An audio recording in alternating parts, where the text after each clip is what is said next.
So you've signed up for a marathon, now what? Whether it's your first go at this distance or you're a veteran, it can sometimes seem daunting. And what we do know is that to optimize that experience, we need to bring nutrition into the conversation. There's a lot of different ways to train for a marathon and a lot of plans to follow out there. But what we're going to talk about is how nutrition can help you have the best experience while you're training, while you're racing, while you're working out. Here at GU Energy Labs, we like to say that eating is training. We want you to feel good day in and day out during the training cycle. And so what you eat impacts how you feel impacts how you run.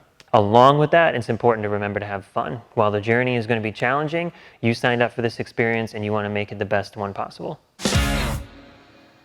So when developing new habits to promote your lifestyle as a marathoner, it's going to be important to remember to give back to your body just as much as you're asking from it. As you're training day in and day out, you're burning calories, muscles contract and they become sore.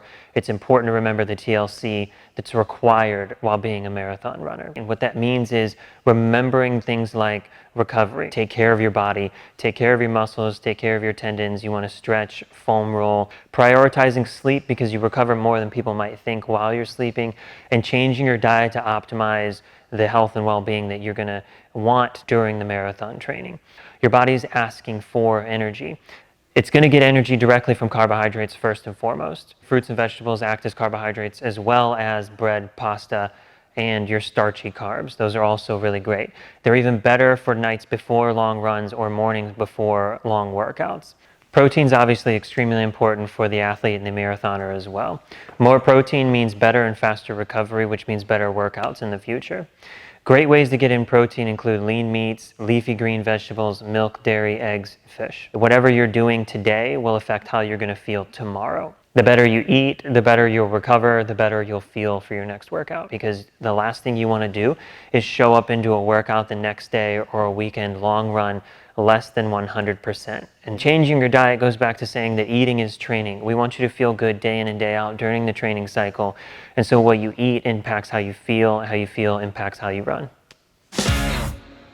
The pillars of marathon nutrition revolve around what you're going to be eating before, during, and after workouts and races. We talk about carbohydrates as energy, we talk about electrolytes and fluids as hydration, and BCAAs and protein as a form of recovery. Carbohydrates are energy. It's your body's preferred fuel source and one of the most efficient fuel sources your body can ask for. When we show up to a workout without eating, without fueling with anything, your body only has so many carbohydrates to use. Therefore, during workouts, when you deplete your own energy stores, it's time to replenish. That's where we come in. We include glucose and fructose. Your body absorbs those carbohydrates separately through different pathways in the body, allowing your body to successfully absorb and utilize the most amount of carbohydrates. Fluids and electrolytes absolutely impact energy. Sodium is the number one electrolyte lost in your sweat. And without sodium, or while being dehydrated, your body actually can't absorb and utilize the nutrients that you've been giving it. So maintaining proper level of hydration is super important.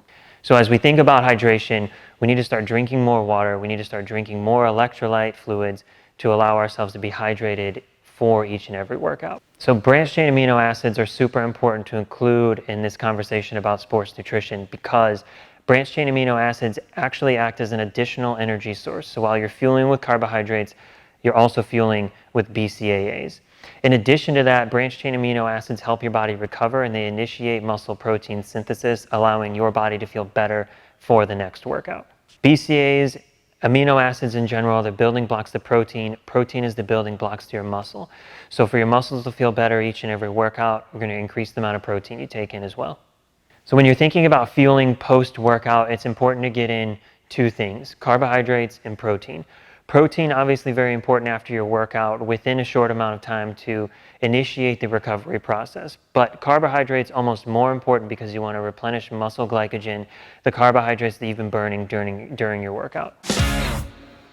Now we're going to get specific and talk about how to fuel for your marathon training, your workouts, and race day. So as you look ahead and you start to see your marathon workouts, you're going to notice that some workouts are longer than others, some workouts are harder than others, which directly relates to what you'll be eating and when before your workout. It's important to plan ahead and see how much energy is actually going to be required for that exercise session.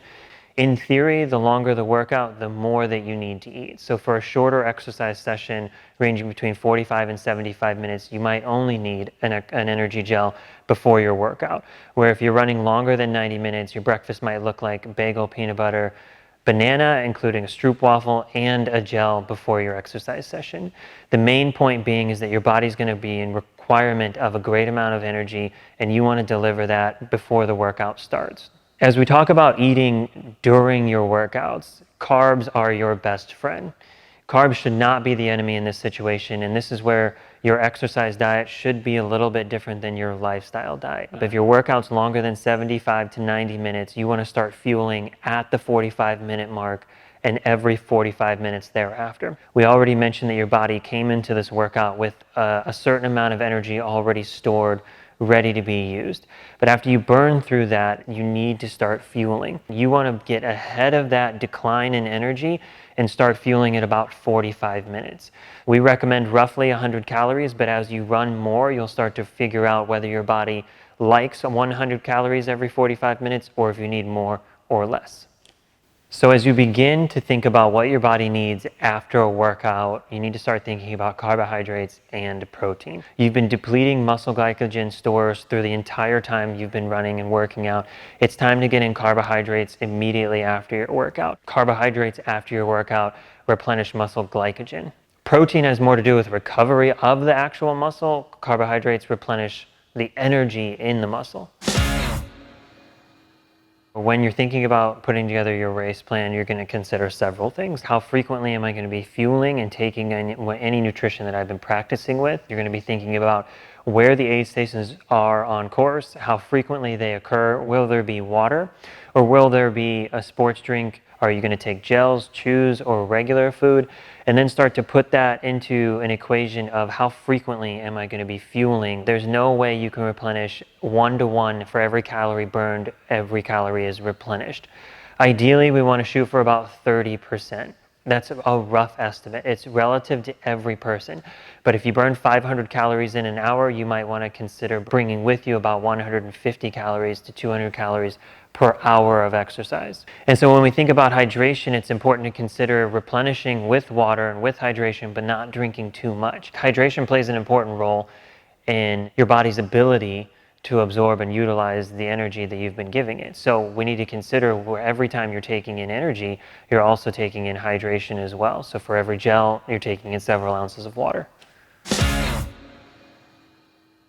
So it's time for your first long run, and the long run is considered the dress rehearsal for race day. The good news is you'll probably have several long runs over the course of marathon training to give you practice for exactly what you would like to do on race day. So just as you're training your body and your muscles to handle the miles and miles you're running during the marathon training program, you're actually also training your gut to be able to handle calories and nutrition while you're exercising. Your body doesn't usually want to accept calories during working out, which is why sports nutrition products were even created in the first place, to create a way to efficiently and effectively deliver energy to the body. You can easily decide and figure out whether you like chews or whether you want to carry your nutrition via liquid, or if you'd like the gel. I might like fueling every 45 minutes. Someone else might like fueling every 35 minutes. A lot of that will depend on where and when you're able to take in water as well. So it's important to consider what course you're running and consider those same opportunities to take fuel during your long runs. Along that same note, it's a great opportunity during your long run to practice how you're going to be carrying your nutrition during that run. So we've talked about fueling every 45 minutes, let's say, which means that for a 4-hour marathon, you might need somewhere between 5 and 7 gels. So you're going to be carrying those gels on you. It's important to practice that during your long run so that during race day, it feels a little bit more normal and a little bit more comfortable for you. So here we are, you're a week out from the race, tapering up to the big day, and a lot of people throw what we like to call the taper tantrum. You start to worry about every little niggle, you're running less somehow, you're equally as tired, you don't feel as rested, you don't feel ready. And what we like to remind people to do and encourage them to do is worry about the things they can control. You can control how much you eat and how much you hydrate leading up to the race. You're going to hear a lot of things about carbo loading the night before. We want to tell you to carbo load responsibly. Don't overdo it. This is what all those dress rehearsals were for. Every night before a long run, you did and ate and drank a certain way. You want to put that into play the night before and the morning of the race. And as you go to the expo, it's going to be tempting to buy that new shiny thing. Go ahead and buy it if you want to, but save it for the next training cycle. We don't want to try anything new before the start of the race. And as a final preparation, review the course just one more time so you know where the aid stations are. Is water first? Is your sports drink first? Where you're going to be taking your gel or your chew. Go through this one last time before you go to bed so that you wake up in the morning feeling prepared. We're going to give you guys a pro tip for how you can approach an aid station and get actually more fluid in you than on you. Ideally, you're going to see a volunteer holding a cup flat on their hand just like this. You're actually going to put your finger inside of it and grab it. And the pro tip here, the key is to pinch the top so that you can actually have an easier time drinking liquid out of it rather than dumping all of it all over your face. So again, flat hand, you're going to grab a cup with a finger, pinch the top, drink, move on. The difference between a ROCTANE energy gel and a regular energy gel is that a ROCTANE energy gel actually has 3 times more branched chain amino acids and 3 times more electrolytes, with the addition of taurine and beta-alanine. So a ROCTANE energy gel actually will be more hydrating and a little bit more energizing because of the addition of branched chain amino acids and electrolytes. The 2 gels have the same number of carbs, calories, and sugar, so you're only getting more electrolytes and more branched chain amino acids. That ROCTANE gel is beneficial for situations where you're pushing yourself a little bit harder. It's a little bit more intense workout. It's a little bit longer workout, a little bit hotter. Anything that would require a little bit more effort on the user's end, ROCTANE gel is going to be beneficial.